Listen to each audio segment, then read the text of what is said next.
Ja, herzlich willkommen zu diesem Interview, Michael Nagler. Wir werden das Mhm. Interview auf Deutsch führen, beziehungsweise versuchen. Das ist eine ganz besondere Gelegenheit. Michael kann man ganz viel auf Englisch hören, in ganz vielen verschiedenen Zusammenhängen, aber auf Deutsch ist das was ganz Besonderes. Wir haben gerade kurz gesprochen und das klingt ganz wunderbar. Ja, wann es geht. Ja, genau. Wir haben gesagt, falls es zu schwierig wird, wechseln wir auf Englisch, aber wir fangen auf jeden Fall auf Deutsch an.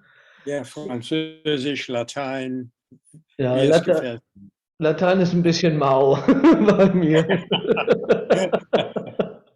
Das war vorher, graue vor der Ja, Zeit. Marcus hodie in Colosseum est. Das ist wirklich sehr lange her. Aber wir sind heute hier für ein Interview zum Thema gewaltfreie Alternativen zu Krieg und Aufrüstung. Ähm, Michael war Professor in Berkeley für Literatur, glaube ich, Doch, ja. und hat dort auch das Peace and Conflict Studies Program gestartet und dort eine Menge Kurse gegeben. Auch die kann man zum Teil im Internet sehen. Sehr spannend, finde ich. Und er ist jetzt seit langem Präsident vom Mettacenter von Nonviolence und auch Host vom Nonviolence Radio. Ja. Stimmt das soweit? Und Entschuldigung, sagen Sie mal wieder. stimmt das soweit mit den Okay, Angaben? soweit, Ja. soweit ganz gut. Ja, ja, alles stimmt. Und mein erster Kontakt war eigentlich über Marshall Rosenberg, Tja. bei dem ich Mhm. ja viel gelernt habe und der ganz häufig The Search for a Nonviolent Future, das Buch von Mhm. Michael empfohlen hat. Und das habe ich mir auch vor langer Zeit gekauft und gelesen und war ganz angetan. Und jetzt kommen wir hier zusammen. Leider ja Es auch. gibt ja, Bitte? Entschuldigung, es gibt ja auch einen Film. The Third Ein Harmony. Film. The Third Harmony heißt das. Ja, genau. Der ist viel aktueller noch als das Buch. Den finde ich auch ganz spannend. Kann ich auch nur empfehlen. Gut. Und Freue mich. ja, also von daher, der Anlass ist ja jetzt vielleicht nicht so schön. Das ist nochmal, was mich dazu gebracht hat, hier das zu starten, ist ja jetzt der Krieg in der Ukraine und die Tatsache, dass jetzt wieder viel über militärische Aufrüstung gesprochen wird und geplant wird und das Blutvergießen dort passiert. Ein fürchterlicher Krieg. Und wir möchten gerne ein bisschen was dafür tun, dass das Bewusstsein über Alternativen gestärkt wird. Ja. Und ich würde dich einladen, Michael, etwas über deinen Weg zur Gewaltfreiheit vielleicht erst nochmal zu erzählen. Was hat dich dahin gebracht? Ja, ich bin während der Kriege als Kind, so 8, 12 Jahre als Kind, und es war wirklich grausam für mich, und ich wendete mich gegen den Krieg auf immer. Ich Mhm. sagte nicht nur, dies ist ein falscher Krieg, dies ist kein guter Krieg, aber es gibt keinen guten Krieg. Und ich weiß nicht wirklich, woher dieser Insight Einsicht. gekommen, gekommen ist. Mhm. Aber so bin ich aufgewachsen. Ich weiß nicht, wann ich bin verweigere natürlich in, nach Korea. Und dann machte es mich meinen lebenslang Auftrag Ja. gegen den Krieg, alles, was möglich ist, das ich tun könnte, zu tun. Wow, also von Kindesbeinen an. Doch, ja. Wow. Und ich weiß nicht warum. Es ist genetisch vielleicht. Das ist genetisch, ja. Wer weiß. Und ich würde dich auch gerne fragen, was gibt dir denn im Moment Hoffnung? in dieser Zeit. Es braucht ja ganz viel Ja. Energie, auch so lange, über Jahrzehnte da dran zu bleiben und Kraft und Energie. Und du bist ja seit vielen Jahrzehnten ganz intensivst auch öffentlich damit präsent. Was gibt dir denn Hoffnung Ja. auch in dieser Zeit? Nur, und es ist ja sehr viel vielleicht, dass binnenseits jeder Menschen, es gibt einen Geist und das nie, äh, hm, Gerhard, ich finde schon, es geht doch besser auf Englisch. Können wir es auf Englisch antworten? Yeah, we can turn into English. Okay. I'm sorry, my German is a little rusty. I like it. Next time, Yeah. my German will be much better. But what gives me hope is that there is a spirit inside every human being that can never be damaged or destroyed. We can deny it, we can cover it up, we can wish that it were not there, we can ignore it, but it is there and it can always be awakened. And the very fact that you and I are asking this question and having this conversation right now shows that even in the worst of times, that spirit is still alive and it will never be destroyed. Wow. Yeah. Thank you. You- What I experience right now in this time again and again is also a feeling of powerlessness. Yeah. And that's not easy to carry. No. How do you deal with it? Do you have it? How do you deal with it? Well, I'll give you a very academic answer, Gerhard. Yes and no. I do feel, well, I'm going to use an English idiom here, that we were caught flat-footed, meaning we were not prepared. Yeah. And in every situation, no matter how bad it is, there is a lesson to be learned.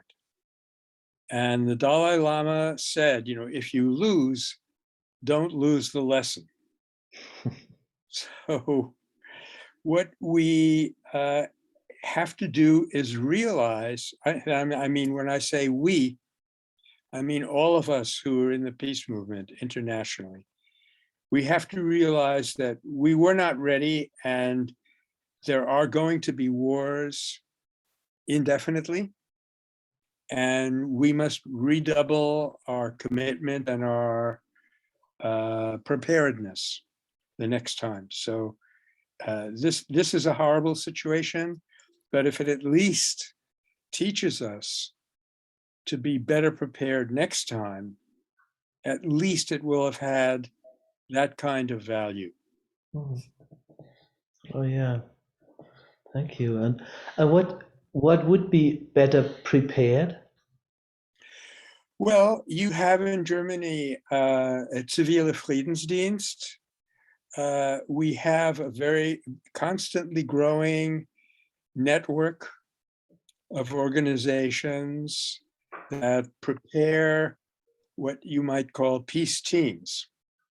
And we have been saying, if only we had a really well-trained peace team that was strong enough and willing enough to take the risk, if they would go in between the Russian and the Ukrainian forces and simply be there, and it naturally this would be a kind of sacrifice. There would be risks. People would get killed.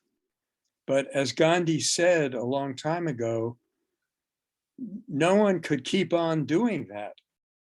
When you see unarmed, unresisting people being killed, something inside the human being says, no, no, no, this is not right. when people fight back, of course, it gives you the excuse to continue. Yeah. But when you are willing to face death without hatred, that's the important part. When, let's say somebody is attacking me. If I refuse to hate that person, I'm actually contacting the part of that person which is not overwhelmed by hatred. Yeah. And now today, we even have some scientific evidence for this, hard evidence, and they're what are called mirror neurons. Yeah. In fact, I first heard about them in Germany. My friend Egon Spiegel came running up to me and said, Michael, hast du gehört von Spiegelneuronen? And so that's where I learned about it. But when I do not hate another person, that in the brain of that other person is that mental framework of not hating is activated. Yeah.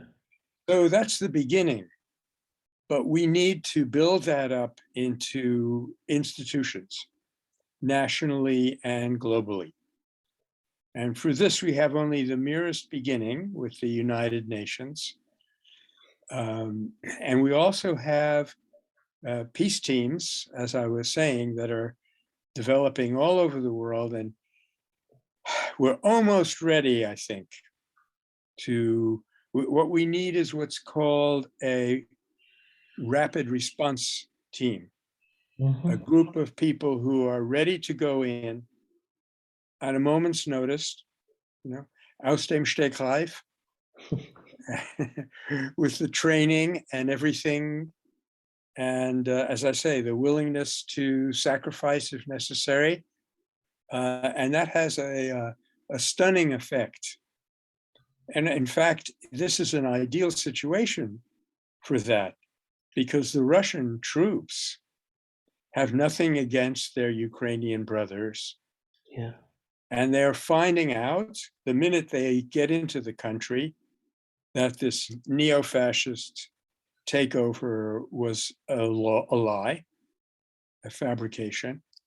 And so they are in a perfect frame of mind to be persuaded to lay down their weapons, die Waffen nieder, by a nonviolent resistance. Yeah. War is always a lie, and nonviolence is always the truth. Yeah. Do you have an idea of how many people it would need? That's a really good question. And I'm going to answer it a little bit obliquely, not directly, by saying it depends. It depends on how committed those people are. Mhm. Gandhi insisted that even one person who was completely dedicated to the cause could change even an international situation like this. Now, we don't know exactly how it would shape up, but I believe in God. I believe there's a meaningful power in the universe. Yeah, not embarrassed about that. And I believe that if there were such a person, which alas, I am not, ready to be there at the right time in the right place, even one person can have a dramatic effect. As I say, again, particularly in this situation, because the Russian troops did not know what they'd gotten themselves into, and they do not want to be there. So if I take in what you say, it wouldn't be too late now if there was people who were ready to go there and to really be prepared for that sacrifice if it's necessary. Yeah. No, I don't think it's too late. On our website, Mettacenter.org, we have something called the escalation curve. And what it illustrates is the longer you wait, the harder it is. Yeah. At the beginning of a conflict, you have many, many options. Conversation is still possible. But when you wait this far, this long, when the troops are actually in the country shooting and shelling, then it's an extreme situation. And so it's going to require extreme effort and extreme sacrifice. So given that we were all unprepared, and most of us have not had nonviolence training, it would take a sizable number of people willing, especially, see, I don't think there's a military solution for Ukraine, although Zelensky does. And maybe we'll be proven wrong. Yeah. But I think there's a human solution. And for that human solution to be engaged, we need people to be very well prepared and very well trained. Yeah. So once again, the takeaway from this, the lesson is these things are going to happen, and we should redouble our efforts to learn nonviolence and practice it, and even build the institutions to employ it. Okay. And you said we're close to ready for it. Would you be willing to talk a little bit more about that? Yes. I guess it all starts with Gandhi. Mostly it starts with Gandhi. Yeah. And with his colleague Abdul Ghaffar Khan in what was called at that time the Northwest Frontier, that they started to organize nonviolent resistors into an army. In fact, they had this term, the Shanti Sena, the army of peace. Mhm. And so since, I would guess, well, in 1980, there was an important meeting in Canada to start an organization called Peace Brigades International. Mhm. So this is not die Internationale Brigade. This is Peace Brigades International. And that has now led to large number of organizations in many countries, including Germany and the United States, where people are now in training and preparing themselves. You need psychological preparation, which I would even call, spiritual preparation, some form of meditation practice or something like that is almost essential for this kind of work. And then you need organization and logistics like any military operation. But what's hopeful about it all is that it doesn't take as much. When you want to use military power, it's a familiar kind of power, and you have to use more of it than your opponent has. But with nonviolence, the potential of a single human being is unlimited. And the surprise effect of facing violent assault without fighting back gives you what we call a shock value. Mhm. And when there's a shock like that, the opponent will say, what's happening here? What's going on? And so there's an opportunity for dialogue and for changing the situation. Oh. I might just mention that for one example, Gerhard, in Tiananmen Square, the Chinese army was told that there was some kind of horrible rebellion going on. It was, counter-revolutionary. They were lied to, exactly like the Russian troops. When they got there, they found out that they were lied to, and the crushing of that student movement almost collapsed But what the Chinese did at that point was to bring in troops from some distant territories where the people, the soldiers, didn't speak Chinese. Mhm. So the students had no way to communicate with them. And then that massacre happened. Wow, I didn't know that. Yeah. We have some footage from that Tiananmen Square massacre in our film. Yeah, I know about the massacre, but I didn't know about the event before. Mhm. Yeah. Mhm. So I'm really touched by by your trust in the power of people and nonviolence. And at the same time I have to struggle with it. It really takes a lot of courage from the people who get into it. Yeah.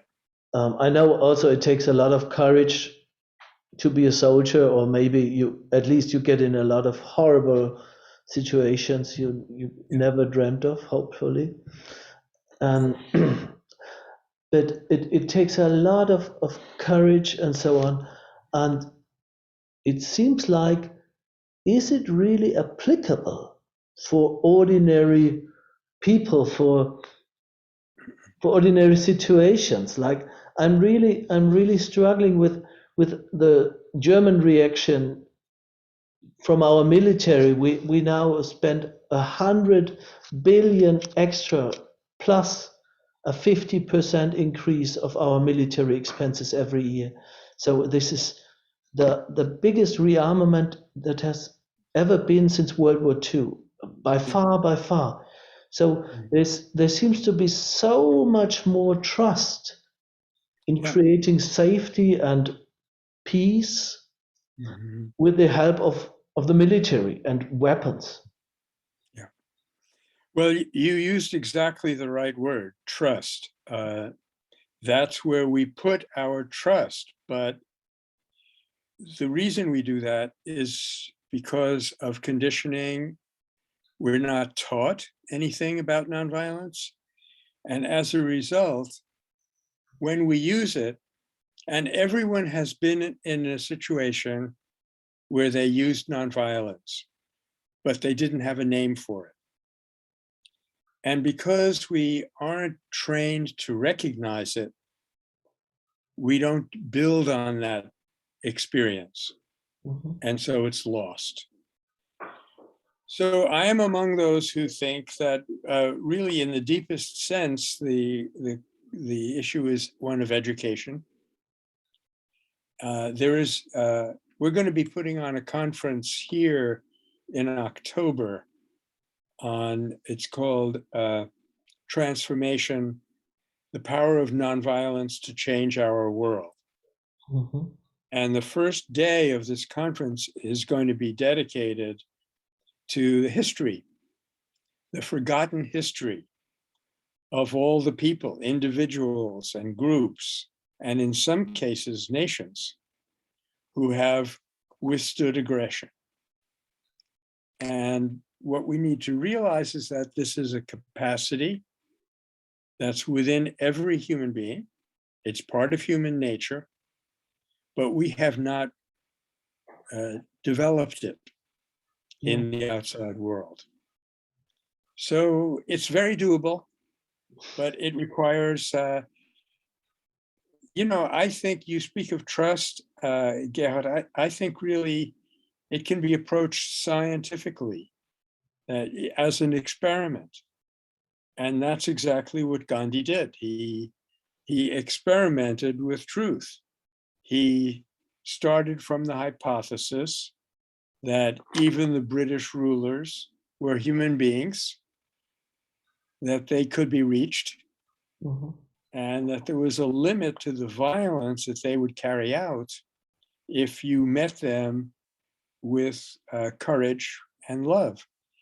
So I guess what I really need to emphasize is that we are all capable of that courage.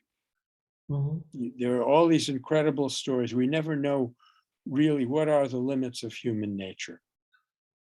There was an episode in San Francisco a couple of years ago where a car kind of tipped over and a child was trapped under that car,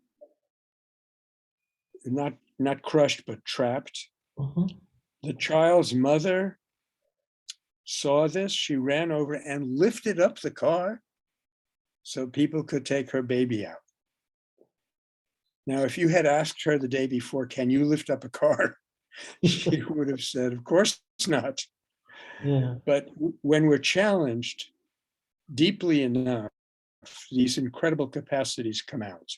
So what we need to do is pay attention to them and develop them systematically, which is, part of what peace teams are doing all over the world. Yeah. When I listen to you, I'm really touched. And I can sense in a way, okay, there's a big part where you need really trained people and where you need systematic training. And I also see that there's a big need of storytelling. Mm, Yeah, I think you also have I it in agree. your roadmap, creating Yeah. the new story, and Yes. so that we relate to these stories, like with this child and the mother. Yeah. And this, because we have a lot of storytelling in other regions or with other content. Yes, indeed. So maybe, Well, the stories of nonviolent courage and nonviolent success are there, but we have not been trained to record them. And so we build up what we call history, which is basically, as Gandhi said, a history of the breakdown of the natural process and not the process itself. yeah. So maybe you could share one or two more of your favorite stories or examples, because I really think I really can feel how good it is to relate to them and to hear them from a person who's really into it. I read a lot, and it's a big difference to hear it from you. Yeah. Well, thank you very much. Is a bit of a challenge, but the one that comes to my mind is a little bit unusual.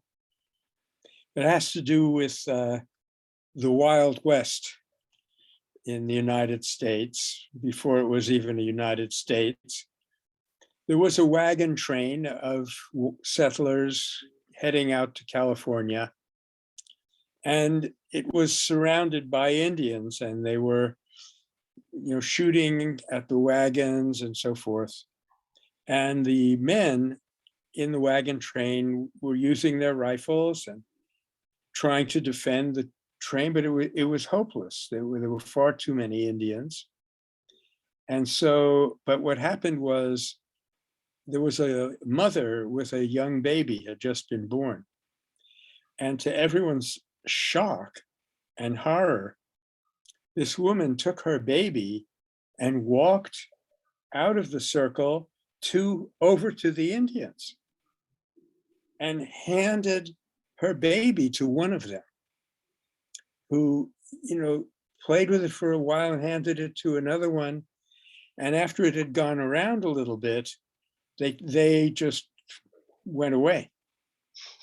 That's a particularly meaningful story for me because my great-granddaughter has just been born, and I've been handling her and thinking of it. But there was also one case that unfolded in the Western Sahara,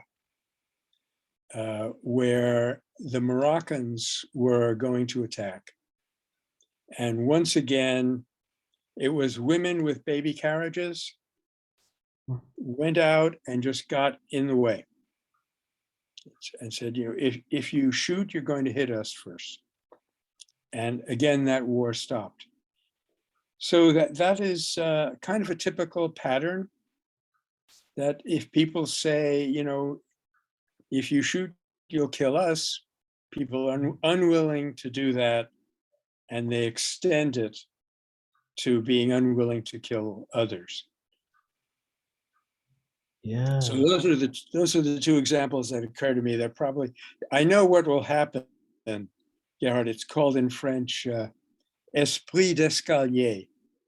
You know, when the conversation is over and I'm leaving the house, I'll say, oh no, I should have told this other story. Yeah, I was also, while listening to you, I was busy. I know so many of these stories. I read them, but I don't really have them prepared from the heart. And That is, this is what I take out of from that. I really want to have some of personal and stories I read to yeah, really ready to tell them. yes, that is critical. I have found that, well, for example, I was teaching my course on peace at the university, and we invited a military officer from the Air Force Reserve Officers Training Corps to come and talk to our class. And at one point he said, as you know, there never has been a time in history when there were not wars. And I said, halt, moment mal. I said, you know, have you read Maria Gimbutas, Gods and Goddesses of Old Europe? Of course, there's no idea what I was talking about. But the fact is, for at least 6,000 years in what was called Old Europe, in the very region where we're seeing this horrible conflict now in Ukraine, there was a culture of peace. If you look at the pottery, they didn't have weapons and male gods living up in the sky with thunderbolts, you know. It was a agricultural, women-centered culture. And it's not the only one. Yeah. There was also, in some regions of the United States, there were Native Americans who had a matrilineal culture where there was no intertribal conflict. Yeah, that's another part of the story. It's the his story. That is, and this is a part that gives me hope from a general point that the history is starting to be told in a different way, Yes.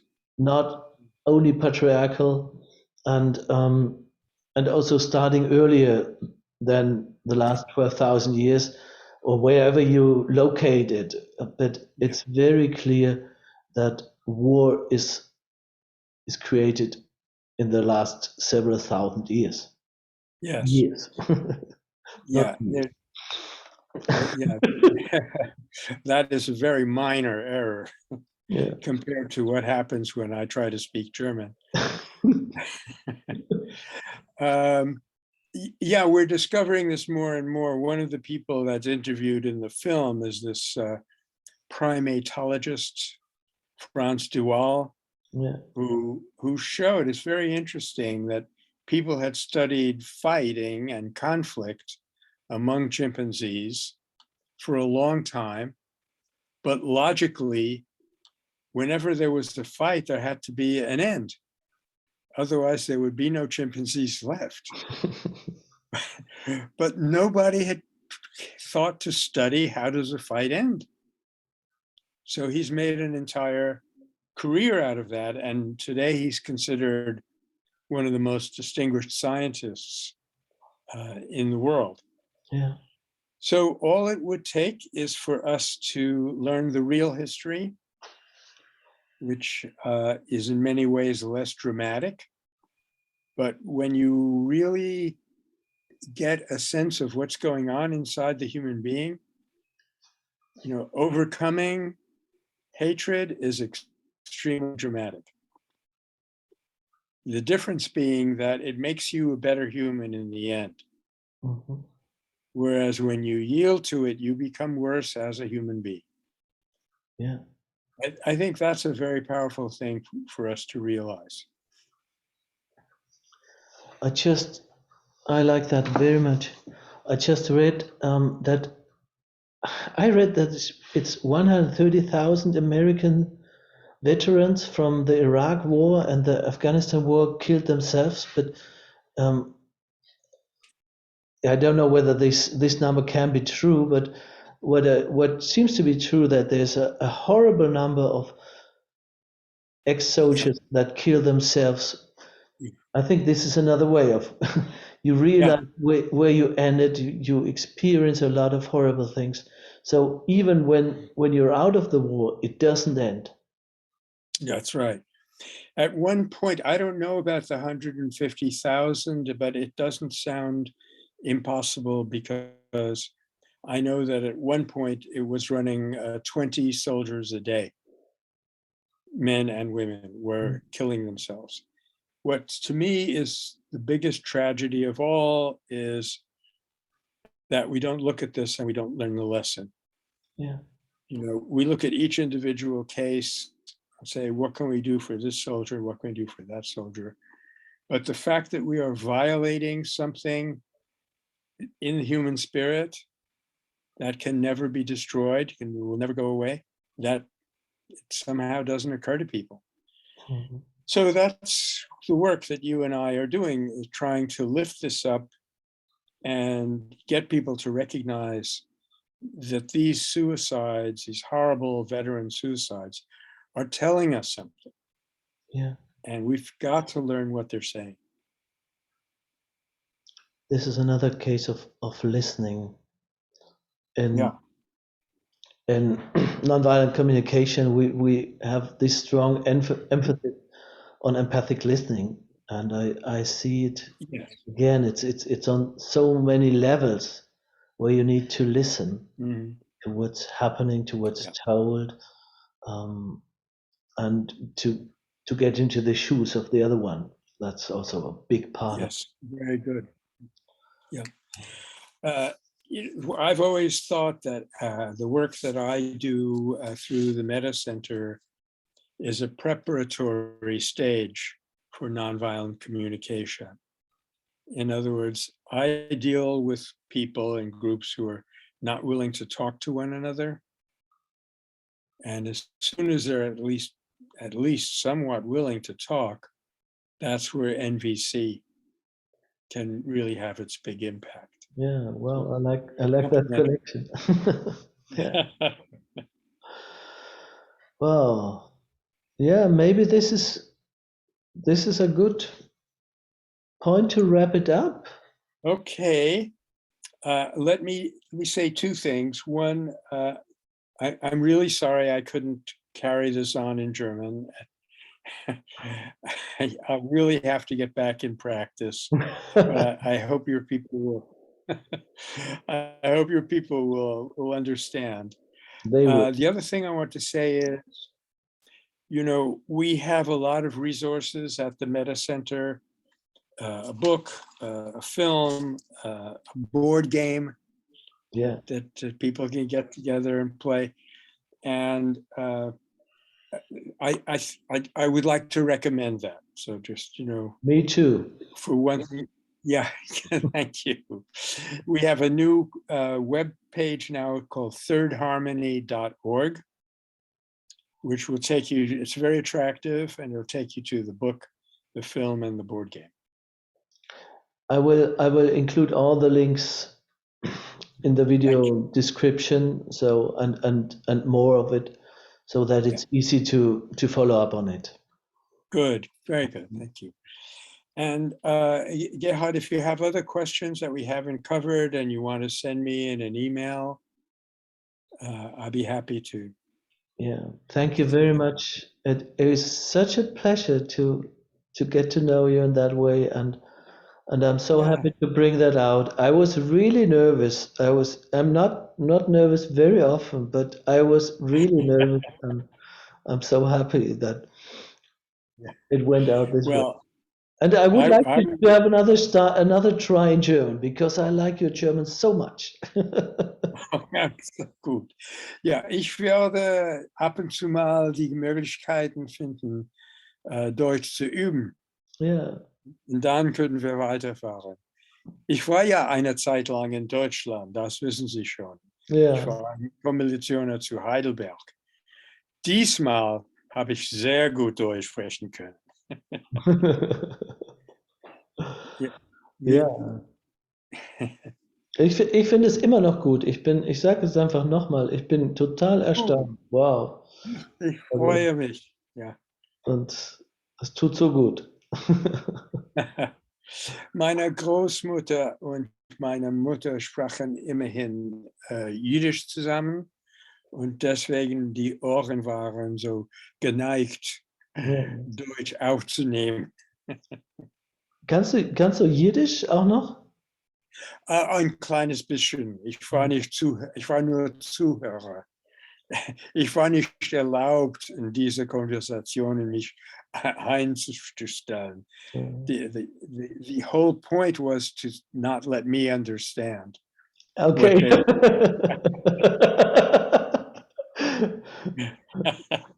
Weil ich habe mal eine Zeit lang jiddische Musik gemacht und ich finde diese Ach Sprache was, ja, wunderbar. ja, ja. Ja. Es gibt ja schöne Dichtungen im Jiddischen und schöne Lieder und so weiter und so fort. Wundervolles, ja. Gut. Ja, vielen, vielen herzlichen Dank. Ich freue mich, das in die Welt zu bringen Ja, und wollen wir, dass ebenfalls. es ein Beitrag ist und ich bin überzeugt, es ist ein Beitrag und von Herzen danke. Von Herzen ebenfalls. Ja. Danke Ihnen auch. Danke. Alles Gute. Alles Gute, bis nächstes Mal, Bis nicht? zum nächsten Mal. Tschüss. Tschüss.